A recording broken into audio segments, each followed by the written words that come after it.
Books make you hope. Books make you dream. Books make you laugh. Books make you scream. This is the Books That Make You show, discussing books with authors and experts, unraveling the inner pages of all the books that help make us who we are. Welcome, one and all. It is time for the Books That Make You show, and I'm your host, Desiree Duffy. And we're talking about books that make you explore a family saga through a historical fiction series that's filled with loss, joy, and sometimes a mystical vision of tomorrow. Our guest is Barbara J. Taylor. She sets her novels in the hometown she loves and fills them with miners, evangelists, vaudevillians, nuns. Did I say evangelists? I don't know what I'm... evangelists, prostitutes, gangsters, widows, musicians, dreamers, and even a seer or two. She really captures that family saga, exploring secrets and some of the mysteries that we sometimes have hidden in our family closets. Rain Breaks No Bones is the final novel in Barbara's Scranton Trilogy. And this trilogy actually started with Sing in the Morning, Cry at Night. And then the second book was All Waiting is Long. And through the novels, she explores all of that rich family saga. And the nice thing is they're a series, but they also stand alone, which is really incredible. Barbara, thank you so much for joining us. Welcome to the show. Thank you so much for having me. What a beautiful introduction. Thank you. Thank you. Other than the fact that I couldn't pronounce evangelists. I do the same thing. I struggle because I want to say evangelicals and then, yeah. Right. Yeah. You see it on the page and it's different from what you actually hear in your head. I get it. I know, right? I hate that when it happens. Okay, Barbara, can you set the stage for us and tell us in your own words about your book series, please? Absolutely. Thank you so much. I did write this series, and I thank you for mentioning that the books are standalones because they can be read in any order. Each of the books is about 20 years apart. So my series starts with Sing in the Morning, Cry at Night, which is about a little girl in 1913 who's blamed for the death of her sister. And so that's the time in Scranton, Pennsylvania, of coal mining, evangelism, and so on. So that's a really rich time period, I think, in terms of the history. And also, it was the time when Billy Sunday, specifically, an evangelist, came to town in Scranton. This happened for real. And this was so long ago. He used to play baseball for the Chicago White Stockings before he became an evangelist. So when Billy Sunday came to town, we had a huge snowstorm that night. 2,500 people were snowed in with him overnight. And according to all the stories, everyone was saved because he was so charismatic. So I loved using the history of Scranton and also the story of the little girl. That story is based on a family story. My grandmother's sister, Pearl, on the day of her baptism, she was 7 going on 8, and she and her friends were playing with sparklers in the yard. It was also the 4th of July, and her dress caught on fire. So all my life, I heard this story. She survived for 3 days, and in that time, she sang hymns. So when she passed away, people from all over town came to see the body of the little girl who sang hymns. And I'm sort of fascinated by that because there was no internet, there was no social media, but this story really caught on through the town and everyone came. And so I grew up with that story. And as tragic as that was, of course, for my Aunt Pearl, I always wondered about her sister Janet, who was in the yard that day. So that wondering created my protagonist, Violet. And in the first book, she's blamed for the death of her sister. In the second book, All Waiting is Long, she's 25 by then. And she and her younger sister show up at the Good Shepherd Infant Asylum for unmarried girls to give birth. And in that book, what was interesting was when I was doing the research to see how you would give birth in 1930, I bought all these medical books from eBay, and I realized they were all published by the American Eugenics Society. Oh, So I did a little digging in that and realized the eugenics movement was very big in the United States well before Hitler. And in fact, he piggybacked off of our research to create the perfect race. So that becomes a part of the story. And then I finally finished the series. The book came out in May. It's Rain Breaks No Bones, same family, same protagonist, Violet. She's now 50 years old. And this is a time when coal mining was in decline. So you see that arc in the books. Civil rights movement, we're on the cusp of that. It's about a month before, it ends about a month before the murder of Emmett Till. And there was a hurricane coming up the coast named Diane that really caused tremendous problems on the whole East Coast that year. So that's the series. It is so expansive, and you're touching on so many moments in history and time and emotions, and secrets too play big in your writing. And a lot of times that's what we think of when we think of a family saga. There's usually something that's hidden, something that people don't want exposed. Can you talk about how secrets play into your book series? Absolutely. I would say that these books, these are good people who have unfortunate circumstances. And as a result, they often keep secrets. They think it's for the benefit of others, to protect others. And so it's not for their own benefit, it's to protect their loved ones. But of course, like any secret, they all come out eventually. In the new book, there is the ramifications of the secret birth that occurred in the second novel, All Waiting Is Long. And we see what happens when a family lies about the origin story of a child, where that child came from.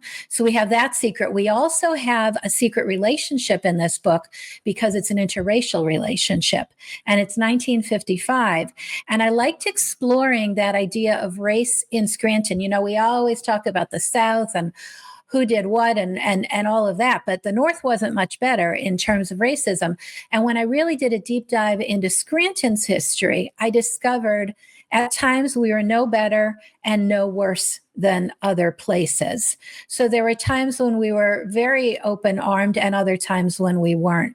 And so I thought that was sort of an interesting subject to look at. So I also have that secret relationship. Yeah, kind of digging into the past like that and exposing the fact that sometimes the notions that we have didn't necessarily or don't necessarily hold true. You mentioned the eugenics movement, which, it's almost like a gasp. It's like, but there was it was a movement, and it was unfortunately taken to an extreme, right? Yes, absolutely. It was sort of interesting because what was happening was in the United States, the Protestant ministers had sermon contests to see who could preach the best sermon about white women continuing to have children. And there were fitter family contests at the country fairs to see who the perfect white family was. But what they were also doing was sterilizing women, of course, women who they thought should not be allowed to reproduce. And that's the part of eugenics that was horrifying, but also as a writer, fascinating to include in the story. Yeah. And you do such a great job with creating these characters in this place and this time and the setting. Can you talk about some of the characters? Like we mentioned in the opening, like you have just this array from nuns to prostitutes, widows, dreamers. Can you talk about the characters in your books? Absolutely. I love my characters. I consider myself to be a character-driven writer. And I was told a long time ago that there are two kinds of writers, those who outline, so they know everything that's coming, and those who write organically. And I fall into the second category. So I don't know what's coming until I sit down to my computer and start writing. And I'm sort of fascinated as these characters come to me. I have the character of Stanley in the first book who came out of nowhere. I knew I was writing a scene where Violet, the little girl, was going to get into a fight with Evan Evans. And in the course of that fight, she got thrown into the elderberry bushes. And I was literally sitting at my desk, sort of leaning back, trying to figure out how would this little girl get out of the bushes. And in my head, I saw this hand reach out. And it turned out to be Stanley, who was this character I'd never considered. And then he ended up being a major character in all three books. I also have the character of Grief in my first novel. And that was a result of my mentor. I was an MFA student at Wilkes University. They have a great creative writing program for any listeners who are interested in writing. And when I would send my early pages to my mentor, she'd say to me, I don't like Grace. That's the mother. She's too mean. And if you need me to like her, do something. And I kept thinking, but she lost a child. You have to be, understanding of that. But if it wasn't coming off on the page, it wasn't coming off on the page. And one night I was having a conversation in my head with my mentor who wasn't in the room. And I'm, saying she's a grieving mother. And I said out loud, it's the grief that's talking. And as soon as I said that, the character of Grief came to me. So he's sort of an alter ego, if you will, of Grace's, where he says the mean things. And he's very seductive. Grief can be very seductive. When we're in that moment, we don't want anyone to pull us out of it. We just want to stay there and not move forward. So I'm sort of fascinated with where the characters come from. And I love them. Even the mean ones, I just enjoy. Well, we all have that inside of us. I mean, when a mother loses a child, of course she has that inside of her. But I think we can all relate, because whether or not it's something devastating like losing a child or having some kind of loss or feeling despair, we all can empathize and understand what that grief does. So it's really interesting the way you personified it and gave it its own character. You talked a little bit about about how you create these stories. Can you tell us why you decided to make a series, but also as standalone books? Because that's important. A lot of times people are afraid to dive into a whole series because it's like, oh, I don't have all this time. But in your case, people can pick up any book that they like and not feel the need to have read the book before it. Yeah, that was important to me. So Wilkes University, going back there, what they do is when you're finished with your manuscript, they send it to an outside reader. My outside reader turned out to be the woman, Chris Tomasino, who would become my agent. Now, at the time, she was just giving me feedback on my first book, Sing in the Morning. And she said to me, now look, if a publisher picks you up, they're going to make an investment in you to get you an audience. And so they will expect 3 books in the same genre or a trilogy. And we talked about it. I never intended to write a series. I barely knew what I was doing to write the first book. I was brand new at this. And I thought about it and I decided I really thought these characters had more to say. But the first thing, I didn't want to end one book on a Monday and start again on a Tuesday because I didn't want to put them through it. It's weird, but I wanted to give them a rest and let them live a little bit and have some life experience.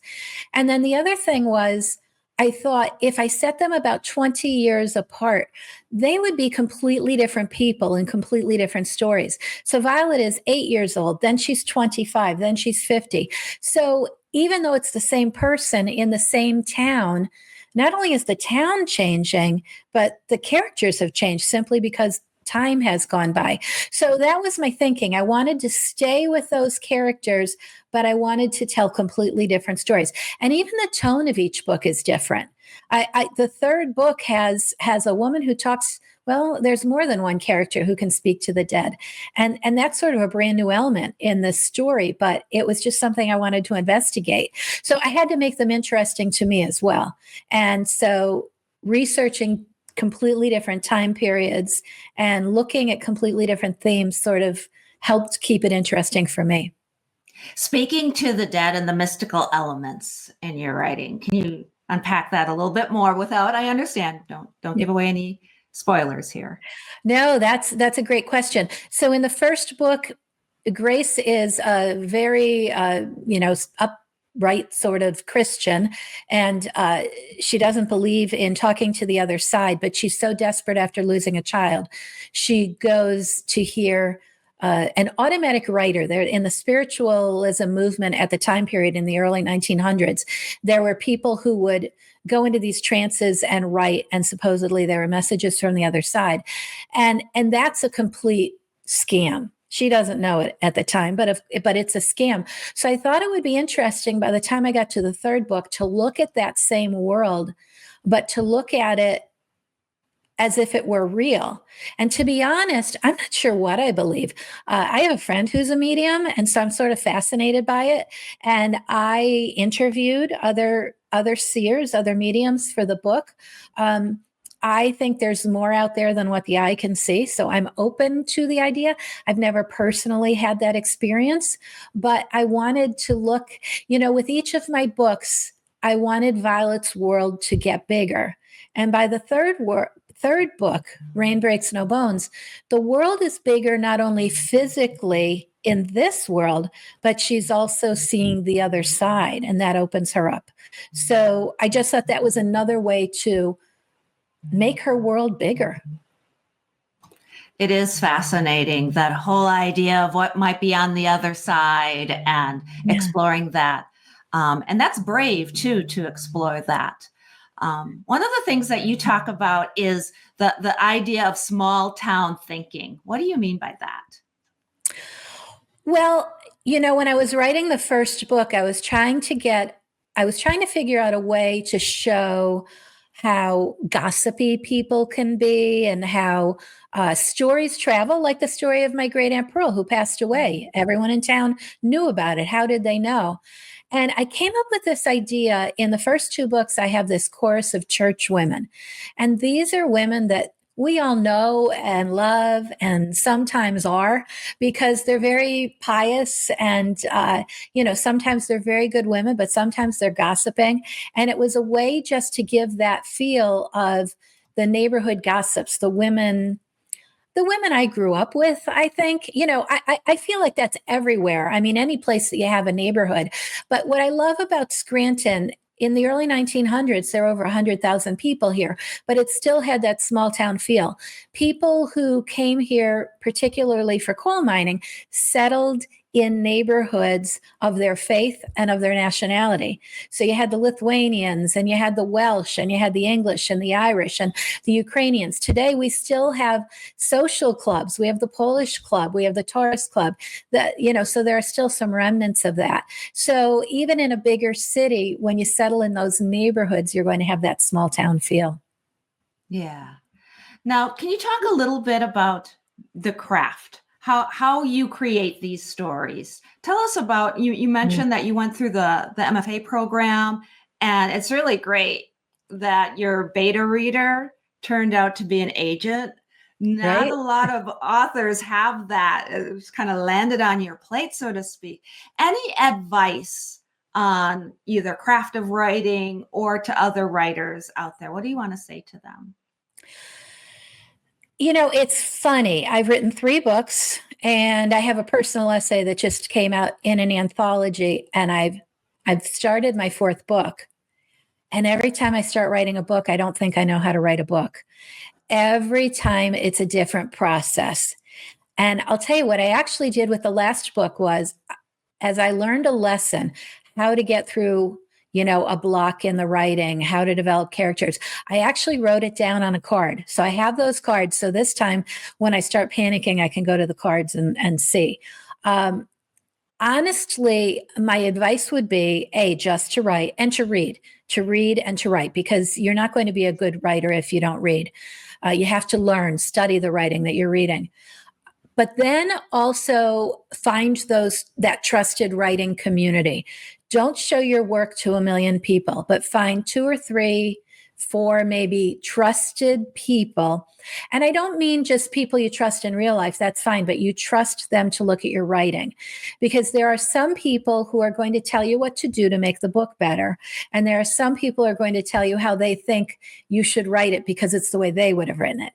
And so you have to be careful of that. You have to really cultivate those writing experiences, but find that writing community, find it online, find it in town, start a reading group, start a writing group, get an MFA, but you don't have to, whatever it is, just find that community. That's important. But then just write, and write bravely. There are so many times when I think, oh, I can't put that on paper. And then I do, because, you can always take it out later.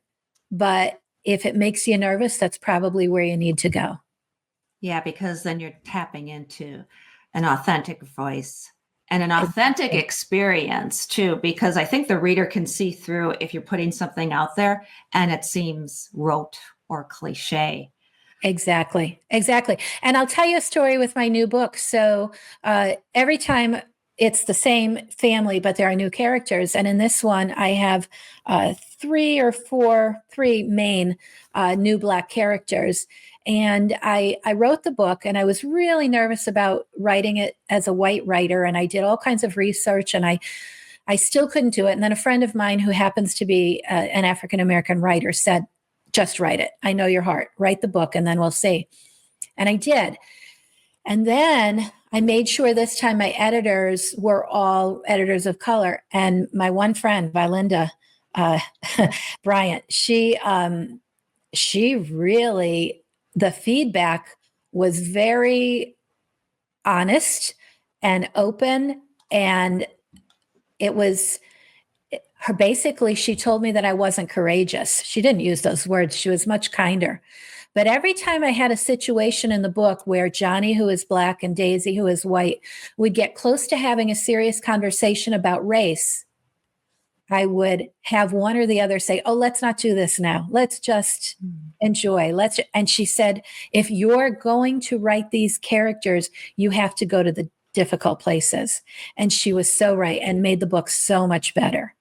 So, now I'm forgetting what your question is. I do this all the time, but it really, a trusted community. I trusted Valinda to give me the honest advice, and then I trusted what she said. I needed to take that really seriously in the rewriting. So find people you trust when you're writing your books. I could not agree more. I think too that a lot of times you mentioned that you had several people, and you can definitely do that. An author can go to several different beta readers, and they may be people that you know, but I think it's also good to find somebody you absolutely don't know, somebody who's going to give you that unvarnished, truthful and honest feedback. And I also want to say that it's also courageous, because it is hard to write outside of one's gender, their identity, their ethnicity, their religion, all of that. Looking at that different point of view, I often wonder, and I often think, because I do understand that everybody's stories needs their own voices. I absolutely adhere to that. I also adhere to what a wonderful world we would really have if everybody took a moment to write inside someone else's skin, because that's where you truly start to learn and develop some empathy. Did you feel that as well? Did you feel like you were gaining a new understanding? I do think I did. And it's funny because I have other characters in all of my books that I have no experience with, other faiths, other genders, other experiences. And I wrote them with confidence. But then I was writing the third book, and it was during COVID and the George Floyd movement. There was so much going on in our world. And as a white woman, I was reading and trying to learn and listen to Black voices. And so I wasn't sure I had a place to write that story. In the end, what I realized was if we can't learn to empathize with each other, where are we as a writer? And I can only present the story and then let it take on a life, and someone can tell me if I did it right or wrong. But my heart was pure when I did it. And when I realized that I was going to go forward and write it, I thought, do the same thing with these characters you do with all of your other characters. So I read Black authors from the time, and I interviewed people in Scranton who not only grew up here, who were people of color, but also they came from interracial relationships. Their parents, were interracial couples. And so I learned a whole lot and made a lot of great friends. And I just present it. If I only wrote about white women from Scranton who, I used to be an English teacher, high school English teacher. I'm retired now. But if I only wrote about high school English teachers, my books would be very dull. So yeah, but I think writing, ultimately, any art form takes courage. And that was the courage it took for me. Well, I don't know if bravo. it paid off. I hope so, but I did it. And bravo for doing it. You've done it splendidly. Thank you. Thank you. I appreciate that. Definitely. What do you want people to feel, to have in their hearts after they put down your books? My books, there's a tragedy that starts everything off, the tragedy, the death of the little girl. And I follow that, the generational trauma that goes with something like that. But honestly, I think my books are about hope. I like that it's possible, redemption. And I don't mean that in a religious sense. I just mean that we can all come back from something. We can all do better. And so I don't tie the books up with a ribbon. I'm not saying, and they all lived happily ever. But on that day, whenever I end the story, there's the potential for good and for hope. And that's, I think, all we can ask for in this world. Yeah. Well, hope, it was the last thing to come out of that box way back when. So, and that Right? was for a reason, I love that. Yeah. Yeah. Yeah. I remember that. That's good. Yeah. Pandora's box. Yeah. Hope was the very last thing to come out of it. Right. Barbara, can you tell people where they can go to find out more about you, to find you online, your website? Please give us your details. Thank you. My website is simply barbarajtaylor.com. And if you go to barbarajtaylor.com, you can find how to reach me on Facebook, how to find me on Threads, how to purchase the books. I have the background for the stories, what inspired each of the stories, and I have reader's guides there. So I speak to book clubs all the time. I love book clubs, and they oftentimes use the questions that I have online. Sometimes they tell me they sound a little too much like an English teacher, which is probably true. Well, it makes sense for you. You're an English teacher. Exactly. But so barbarajtaylor.com. Excellent. Barbara, thank you so much for joining us today. I appreciate you. Oh, thank you so much. This was wonderful. Thank you. And thank you, everyone, as well. You can find out more about us on our website. It is books.makeyou.com.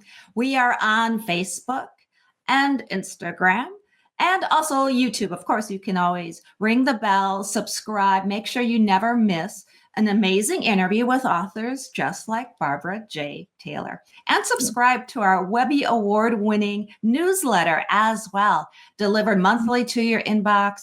You get all sorts of news and information. We do giveaways and contests and so much more. Until next time, all of my bookish buddies, please enjoy all of the books that make you exactly who you are.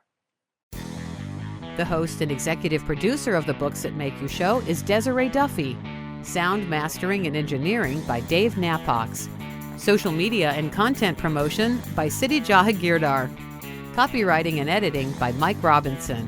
The Books That Make You show is an award-winning podcast produced by Black Chateau Enterprises.